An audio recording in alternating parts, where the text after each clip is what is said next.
Binance එක හරහා සරලවම P2P කරගන්න ආකාරය මේ වීඩියෝ එකෙන් අපි බලමු.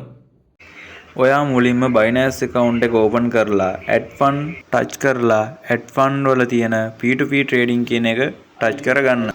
ඊට පස්සේ ඔයා account එකට deposit කරගන්න ඕන ගාණ මෙතන type කරගන්න. ඊට පස්සේ ඔයා dollars buy කරනවා නම් මෙන්න මෙතන තියෙන 196 197 වගේ තියෙන ඉහළ ගේන් එකකින් තියෙන එකකින් ඩොලර්ස් බයි කරන එක ටච් කරලා මෙන්න මෙයා දාලා තියෙන මෙන්න මේ රූල්ස් ටිකක් කියවන්න.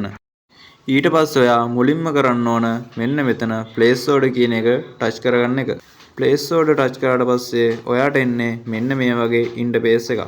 ඊට පස්සේ ඔයාට කරන්න තියෙන්නේ මෙන්න මෙතන තියෙන බැංක් ඩීටේල්ස් ටික කොපි කරගෙන ඔන්ලයින් ට්‍රාන්ස්ෆර් හරහා පේමන්ට් එක කරගන්න එක. ඊට පස්සේ ඔයා අප්ලෝඩ් පේමන්ට් ප්‍රූෆ් කියන එකෙන් ගිහිල්ලා මෙන්න මෙතෙන්ට ස්ලිප් එක ඇටච් කරගන්න. ඇටච් කරාට පස්සේ ට්‍රාන්ස්ෆර් නොටිෆිකේෂන් ටච් කරන්න. මේ වගේ දේවල් තවත් දැනගන්න කැමති නම් මාව ෆලෝ කරලා තියාගන්න.